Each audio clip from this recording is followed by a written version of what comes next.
E conhecer a dor do atleta é uma capacidade de você entender o atleta como ser humano, de você entender o que é que ele passa. E a gente vê muita gente falando do futebol, falando do atleta, mas esquecendo que cada um ali Essência, né? venceu suas lutas, tem sua essência, venceu seus preconceitos. Então, eu de fato, eu viajava o Brasil todo, eu cansei de chegar em casas, na família, assim, e falar, pai, mãe, seu filho tem potencial, eu gostaria da confiança de vocês para pegar seu filho, sua joia, e levar para um outro lugar, para morar distante de você, para viver o sonho dele. E ver a mãe ali incapacitada de fazer qualquer coisa, porque dizia, eu não quero atrapalhar o sonho do meu filho. Porque talvez um dia atrapalharam o dela. Talvez um dia ela teve o sonho, mas não conseguia falar para o pai o que queria, para a mãe o que queria, não teve incentivo, e de repente ela vê a oportunidade chegando para o filho e ela quer somar. Né? Isso está no pai. Então, esse fato de conhecer a dor do jogador, cara, virou a chave. Porque quando eu comecei a estudar, eu estava me preparando para trabalhar na organização, né? Que era onde naturalmente ali podia pagar mais, podia me dar mais oportunidades. E eu falei, isso aqui cabe no futebol. Nossa, a ideia principal era fazer uma coisa e acabou indo para um outro caminho, tudo relacionado ao futebol. Exatamente. Você ia fazer a parte de administração, tipo um administrador de futebol, que nem tem hoje, e aí com esse start que você teve, você falou, opa, o atleta. o atleta. O atleta precisa de Vou socorro. focar ali, ele precisa de... Precisa de alguém que conhece a dor dele e precisa de alguém que veja ele como atleta. Então, a gente espera, lembra da alta performance? A gente tem expectativa do atleta. Só que o atleta ele precisa negociar com esse ambiente, ele precisa saber qual é a capacidade que ele tem e por isso que ele se prepara. Então, não é o fato de eu quero ser atleta. O garoto, quando ele sonha em jogar futebol, ele imagina uma linha reta. Quando eu tiver 20 anos, eu vou estar jogando no profissional. E não é assim. O profissional e quer ir para a Europa, só que tem todo um caminho para percorrer. Todo um caminho. E o grande lance, Ronaldo, que a gente precisa falar, que esse caminho você não consegue ver com seus olhos. Você precisa ver com a sua fé, cara. É algo que vai ter muitos obstáculos. Você precisa entender que cada obstáculo vai fortalecer a sua caminhada e vai definir. E como você passa pelos desafios, vai definir que tipo de atleta você é. Tá. Esse trabalho que você faz, Wellington, ele é infanto-juvenil, é isso ou não? Ou atletas também já no juvenil, no profissional, enfim, só para a gente entender esse teu trabalho de... E até queria que você também falasse um pouquinho mais dessa questão do coach, né? Hoje está tão na moda isso, o que isso realmente, para ficar bem claro para nós, para quem está nos assistindo? Entendi. Primeiro eu conheço o coach, e quando eu conheço a metodologia de coach, aí que eu trago essa consciência, porque aí o coach ele tem um poder de fazer você ter essa impressão assim, rapaz, faz sentido. Sabe aquilo que não fazia sentido, que você Faz você pensar. Faz você pensar, refletir, parece que as coisas se encaixam. E o primeiro pilar, tá, da auto-performance precisa ser gratidão.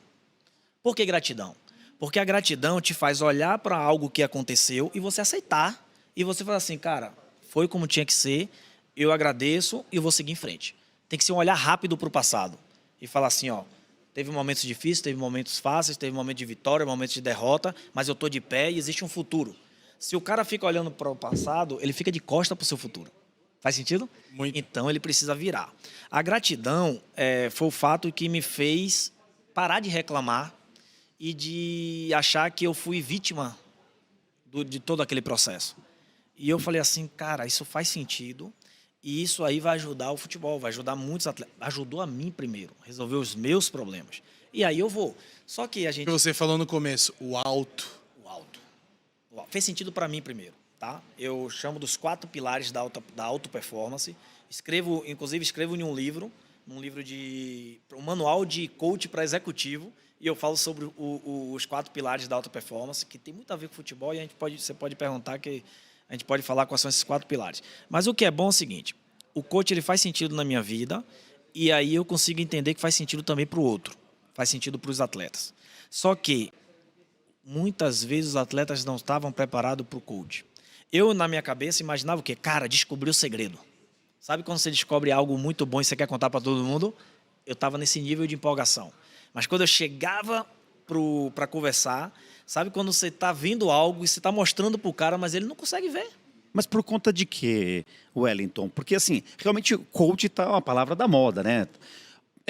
Você talvez quer dizer que o atleta que já seja um profissional, já esteja gabaritado, talvez ele tenha uma certa resistência em aceitar o coach ou Eu acho que ele tem a procura dificuldade outros... de aceitar também, ou sei lá, não querer ouvir, não sei. Achar que já é o rei, de repente, não sei. Tem uma metáfora que a gente pode conversar aqui. Quando você está no automático, né, vivendo, e de repente as coisas podem até tá boa para quem está de fora, e de repente para você, você não faz essa pergunta. Você está no automático e está seguindo. Quando você gera consciência, as pessoas começam a ver coisas que sempre esteve ali, mas que ele de repente não queria ver. Então, o despertar da consciência é um despertar para o desenvolvimento. Quando a gente fala de atleta como um Neymar, tá? Craque, indiscutível, craque. Só que ninguém vai entender qual o real potencial de Neymar, até onde ele poderia chegar. E a gente vai entender que ele não mostrou para a gente seu total potencial por algumas questões comportamentais e algumas questões mentais. Isso vai muito da criação, do contexto de que cada um foi criado, né? O ser humano, ele a base do ser humano são suas crenças, são seus valores e também os princípios que norteiam e também seus paradigmas. Você tem uma ideia de paradigma, é uma coisa muito legal, que toda vez que você vai ter que performar, que você tem que fazer algo que depende de você e que está todo mundo esperando aquele ambiente de alta performance, sabe? Você já percebeu aquela pergunta que o seu cérebro faz para você mesmo? E aí, cara, você está pronto? É uma pergunta e precisa ter resposta. Quando você não sabe a resposta, é a hora que você pipoca. É a hora que você sente, é a hora que você trava. O futebol, como é jogado em grupo, tem dia que o cara consegue se esconder um pouquinho do jogo. Cada vez menos, mas consegue se esconder. Num futebol num esporte de alto rendimento, num esporte individual, um cara que vai jogar tênis, ele consegue fazer isso? Não tem como. Consegue. O coach, ele nasce da observação do Timothy Gall. Eu tive o prazer de tê-lo como meu professor, o cara que é o percussor do coach. Legal. E o cara que escreveu um livro chamado The Inner Game, que é o jogo interno. O coach, ele nasce, toda a ação do coach, ela nasce de um jogo, de um diálogo interno entre você e com você mesmo. Só que um você que pensa negativo, que não vai dar certo, cheio de crenças, cheio de traumas, cheio de vozes de pessoas que disse que você não vai conseguir, e aquela outra voz que diz, cara, vai, você consegue. Só que a que diz que você não consegue, ela grita. E para você escutar a outra voz que te incentiva, ela é mais silenciosa. Ela é mais silenciosa e você precisa prestar muita atenção. Então, esse professor, o Timothy Gall, em um momento sabático, ele é um professor ali de Harvard, na área de desenvolvimento e de educação, ele também era um professor de tênis. E ele, observando o jogo de tênis, aquela manda para um, manda para outro, ele percebia que tinha hora que o atleta começava a brigar com ele mesmo. Xingava e retava, e ele olhava assim e falava... Quando terminou, ele perguntou, cara, com quem é que você estava falando? E o atleta dizia, comigo mesmo. Então ele começou a perceber, há um diálogo interno. E dentro desse diálogo interno, quando você perde nesse diálogo, você perde também no seu jogo. Então você precisa ganhar primeiro na mente, porque passou a fazer sentido palavras de grandes pensadores. Não foi o Timothy Gall que criou o coach, mas a partir daquela ferramenta passou a fazer sentido a filosofia do Sócrates, passou a fazer sentido a manifestação do Mahatma Gandhi de lutar sem violência, né? Então ele começa a estudar e desenvolver. Aí um outro pensador americano, o que é que ele faz? Ele leva para a empresa, para as organizações. E nas organizações o coach avança. E nessa de avançar, começa a preparar líderes, preparar pessoas para grandes cargos. Foi daí que começam a nascer os CEOs, né? As pessoas com grande poder de decisão e de influência de outras pessoas. E no esporte ainda existia aquela rejeição. Só que quando o atleta começou a entender que ele precisava vencer ele mesmo, o coach ele começa a entrar nos esportes de alto rendimento individuais. Para depois os esportes de alto rendimento de duelo. Então, o coach ele entra no futebol a partir do momento que um atleta ou alguém que tem acesso à ferramenta percebe que o coach pode ajudar o atleta que está bem a ser melhor ainda. Isso é muito importante, porque às vezes as pessoas pensam que o coach é só motivacional ou então pensa que o coach o cara tá desmotivado, o cara tá nervoso, o cara tá mal, vamos utilizar o coach para ele ficar bem. Não. Como se fosse um psicólogo. Tá. Não é psicólogo, né? E aí é a grande questão. Psicologia é uma ciência. O cara, para se formar psicólogo, ele precisa passar ali 5 anos. Ele precisa conhecer todos os métodos de psicologia. Então, você precisa respeitar o papel do psicólogo, que é importantíssimo. Sim. Tá? Só que você começa a entender o seguinte, o profissional de coach, por que muitas vezes ficou banalizado, né? Motivo, às vezes, de chacota por um para o outro? Porque o cara que sabe como funciona a mente, ele precisa usar os gatilhos para que ele possa, para que você só compra quando aciona em você os gatilhos corretos. Senão você não compra. E eu não posso fazer você comprar usando o seu estado de consciência. Eu preciso utilizar o seu estado emocional. Porque o que compra é as emoções, é como você se sente tendo aquilo. Uhum. E o jogador de futebol, o que é que ele quer? Ele quer se sentir igual o cara que ele viu na TV.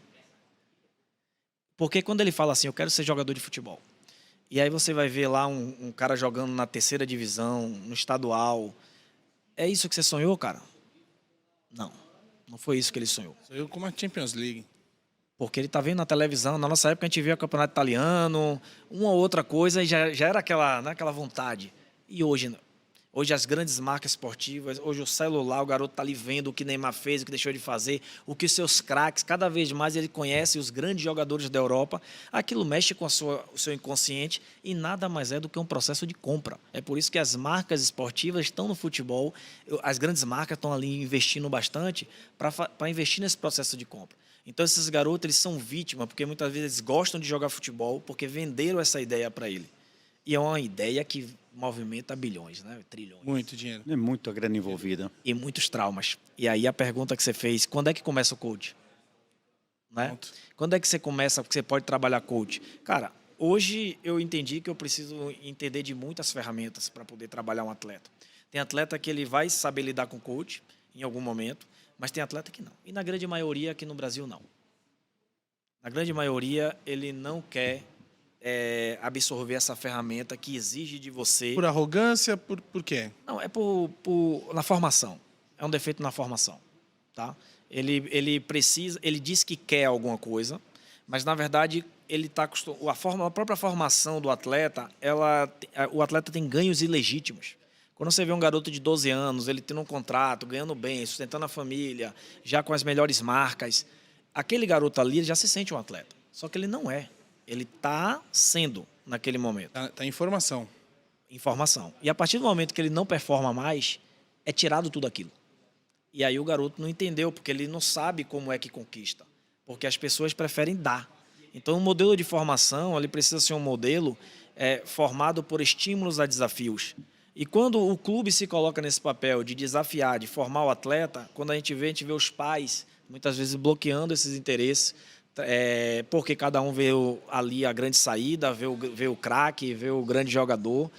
E essa mistura aí, a criança, o adolescente não está preparado para tudo isso. Como eu te falei, ele sonha e ele acha que quando ele tiver aquela idade, ele vai ser. Vai ser igual.